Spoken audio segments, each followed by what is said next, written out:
Hello everyone, नमस्कार, welcome two days blog. और आज का ब्लॉग जो है वो जस्ट मैंने सडनली शूट किया। बहुत दिन से मैं सोच रही थी कि बहुत सारे टॉपिक्स थे जिन पे ब्लॉग बनाने थे, बातें करनी थी, आप लोग से भी पूछना था आप लोग इस पे क्या सोचते हैं। और लेकिन आज ही इतना इम्पोर्टेंट इसलिए हो गया क्योंकि मैंने आज सुबह एक ब्लॉग देखा। आई गेस ब्लॉगर है शायद प्रिया, नाम अगर मैं भूल रही तो मुझे माफ़ करिएगा।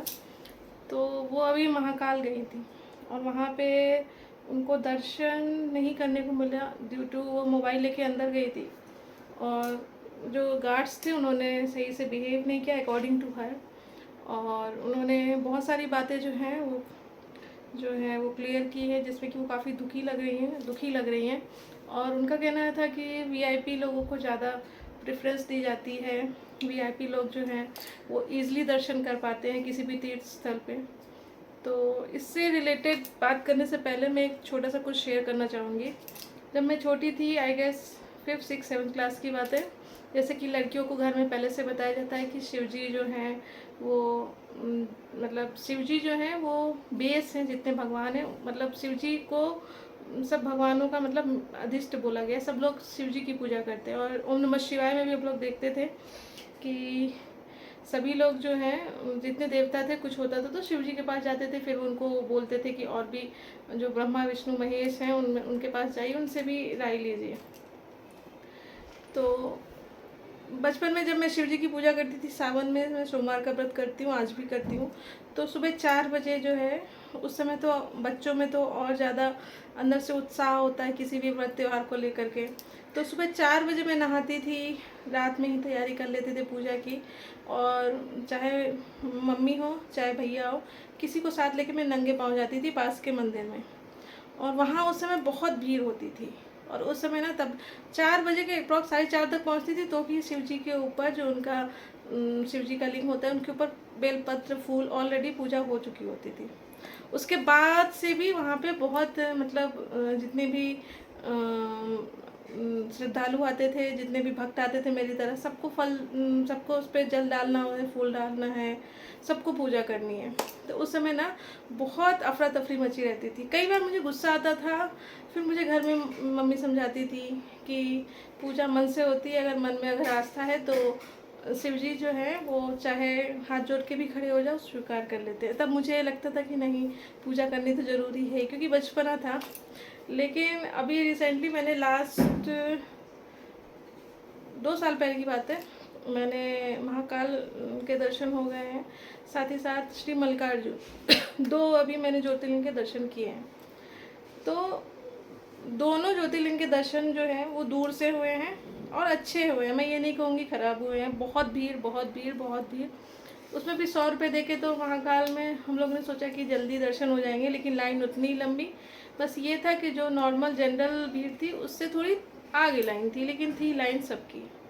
और हाथ जोड़ के वहाँ भी दर्शन, आपको गर्भगृह में नहीं जाने दिया जाता है।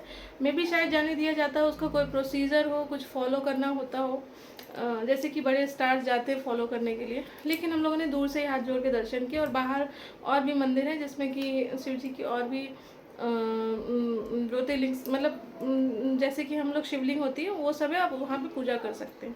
अब बात आती है कि गर्भगृह में क्यों नहीं जाने को मिलता है, या फिर हम लोग जो आम जनता है वो गर्भगृह में क्यों नहीं जा सकती है। बहुत सारे कारण हैं, सुरक्षा कारण भी है।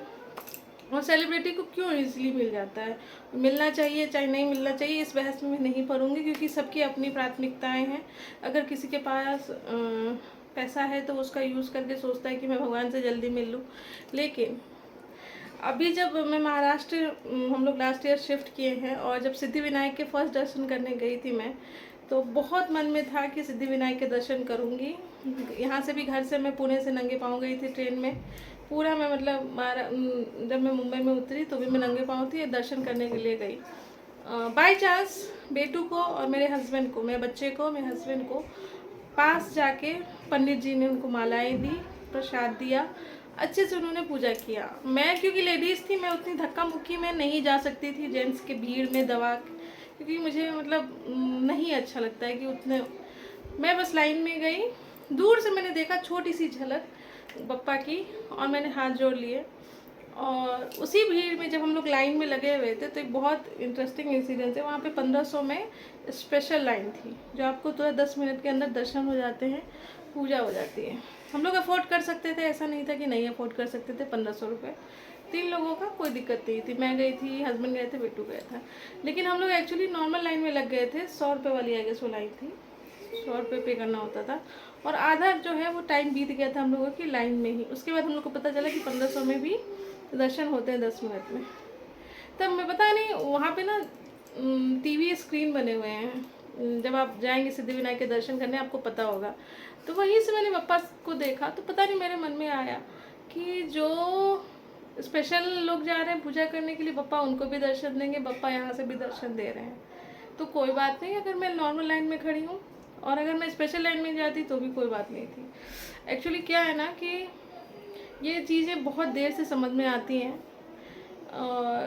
शायद मुझे आ गई है इसलिए मैं आप लोग के साथ शेयर कर रही हूँ। और इंसान हूँ, कभी गलती मेरे अंदर भी होगी, मेरे अंदर भी काफ़ी चीज़ें जो है वो गुस्से के रूप में निकल जाती हैं, बहुत कम निकलती हैं। कोशिश कर रही हूँ कि मेडिटेशन से और कहीं ना कहीं लाइफ एक्सपीरियंस से मैं उन सब चीज़ों पे कंट्रोल करूँ।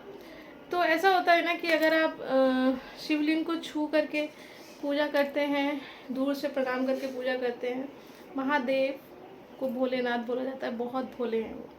अगर हाथ जोड़कर कोई दूर से भी प्रणाम कर ले और बोले महादेव, अगर आप मेरी बात सुन रहे हैं तो आशीर्वाद दीजिए, तो उनको भी आशीर्वाद देते हैं वो।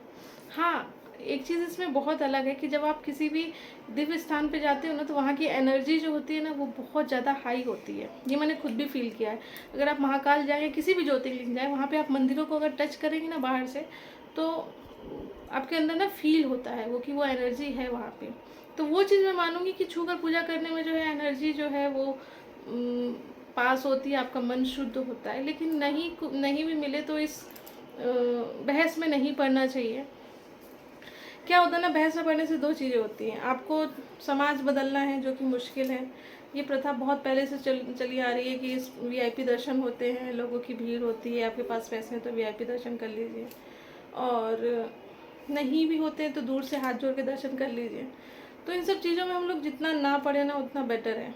क्योंकि रिसेंटली किसी संत ने बोला था कि अगर आप घर में भी सच्चे मन से पूजा करते हैं और ऐसा कोई काम नहीं करते हैं जिससे कि किसी को दुख हो, और किसी को दुख नहीं पहुंचाते हैं जानबूझ करके, किसी को पीड़ा नहीं पहुंचाते हैं, तो कहीं ना कहीं भगवान आपके घर में भी सुनते हैं।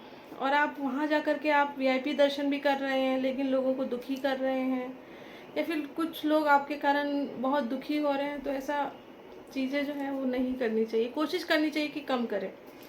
और अगर आपके पास प्रिविलेज है तो नो डाउट आप जाइए, दर्शन करिए। लेकिन उन गार्ड्स का भी कुछ नहीं हम लोग नहीं बोल सकते, क्योंकि दिन भर में वो इतने लोगों को देखते हैं कि वो फ्रस्ट्रेशन कहीं ना कहीं निकल जाती है। और जब हम दर्शन करने जाते हैं ना, तो पहली बात तो मन में ये होना चाहिए कि भगवान मैं दर्शन के लिए आ रहा हूँ, अगर मेरा मन सच्चा है और मैं सच्चे मन से आ रहा हूँ तो एक बार दर्शन ज़रूर दे दीजिएगा। और दर्शन नहीं भी होते हैं ना तो उसका मन नहीं घबराना, क्योंकि मैं सिद्धिविनायक गई थी, मुझे पास से दर्शन नहीं मिले, लेकिन मैं उसमें भी बहुत ज़्यादा खुश थी। क्यों खुश थी? क्योंकि मैं दूर से उनको प्रणाम किया और बोला बप्पा आपने दर्शन दिए, आपने यहाँ तक आने का जो है वो मेरे दिमाग में वो बात डाली, मैं आ सकी अच्छे मन से। ये चीज़ें बहुत मायने रखती हैं, इसका आपका बहुत बहुत धन्यवाद। क्योंकि क्या होता है कि हम बहुत सारी चीज़ें सोचने में ना, जो मेन चीज़ होती है जिसके लिए हम मंदिर या फिर गुरुद्वारे या मस्जिद या चर्च कहीं भी जाते हैं, वो चीज़ें भूल जाते हैं। और ये सिर्फ हिंदू में नहीं है, बहुत सारे कल्चर्स में ऐसा होता होगा कि जब आप किसी भी होली प्लेस पे जाते हैं तो वहाँ पे वीआईपी चीज़ें अलग होती हैं, आम जनता के लिए अलग होती हैं, बहुत सारे लोगों को बहुत परेशानियाँ होती हैं। उन सब चीज़ों से बचने के लिए हमें ये थोड़ा सा ध्यान रखना चाहिए कि हमारे कारण हमारे अगल बगल वालों को कोई दिक्कत ना हो, एटलीस्ट जो हमारे पीछे लाइन में उनको दिक्कत ना हो, हमारे आगे लाइन में उनको दिक्कत ना हो। और साथ ही साथ जब आप मंदिर की लाइन में खड़े होते हैं ना, तो कभी भी ना जो वीआईपी दर्शन वाले हैं उनके लिए बिचिंग नहीं करनी चाहिए, क्योंकि भगवान ने उनको प्रिविलेज दी है तो वो उस प्रिविलेज का यूज़ कर रहे हैं। और क्या इसमें क्या मतलब कर सकते हैं हम लोग? अगर हम लोग लाइन में खड़े होकर दर्शन कर रहे हैं और वीआईपी लोग प्रिविलेज में दर्शन कर रहे हैं, तो ये भगवान ने उनको प्रिविलेज दी हुई है, या फिर शायद उनके ये पिछले जन्म के अच्छे कर्म होंगे कि आज वो भगवान के सामने से दर्शन कर पा रहे हैं। तो हम लोग इस जन्म के कर्म को सुधार लेंगे तो शायद नेक्स्ट जन्म में हमको भी वहाँ से दर्शन मिल जाए, या फिर इसी जन्म में भगवान दर्शन दे दें। आई नो ये चीज़ें थोड़ी सी मतलब बहुत फिलोसफिकल लग रही है, लेकिन बिलीव मी, अगर आप इन चीज़ों को धीरे धीरे एक्सपीरियंस करते हैं लाइफ में और उन चीज़ों को अपनी लाइफ में प्रैक्टिकली उसको फॉलो करते हो, तो डेफिनेटली एक तो आप मन से खुश रहेंगे, दूसरी बात दुखी नहीं होंगे, और तीसरी बात जो है वो जब हम किसी अच्छे प्लेस पे जाते हैं ना, तो वहाँ पे सिर्फ पॉजिटिव एनर्जी ही रखनी चाहिए। नेगेटिव अगर मन में भी आए तो भगवान से कहना चाहिए कि इस चीज़ को निकालें, इस चीज़ को ठीक करें। डेफिनेटली आपको वहाँ कोई ना कोई ऐसी चीज़ मिलेगी जिससे कि आपको मन को शांति मिलेगी। तो चलिए इसी थॉट के साथ इस वीडियो को मैं यहीं कंप्लीट करती हूँ। और अगर आप इस चीज़ से रिलेट कर रहे हैं, या फिर आपका जो है वो ज्योतिर्लिंग या फिर किसी भी होली प्लेस का कोई भी एक्सपीरियंस है, तो डेफिनेटली कमेंट सेक्शन में शेयर करिए। And please do like, share and subscribe world pep talk. अब सोच रही हूँ कि ब्लॉग जो धीरे धीरे ब्लॉग्स को कंटिन्यू करूँ, क्योंकि टॉपिक बहुत सारे हैं, लेकिन कई बार मैं सोचती हूँ इस टॉपिक को एराइज करना चाहिए, बात करनी चाहिए इस टॉपिक पे कि नहीं, क्योंकि आजकल लोग हर चीज़ से जो है ऑफेंडेड हो जाते हैं। एनीवेज, अगर मेरी इन बातों से किसी को भी कोई दुख पहुँचा हो, उसके लिए जो है वो मुझे माफ़ करिएगा। अपना ध्यान रखिएगा, अपनी फैमिली का ध्यान रखिएगा और अच्छे से रहिएगा। बाय।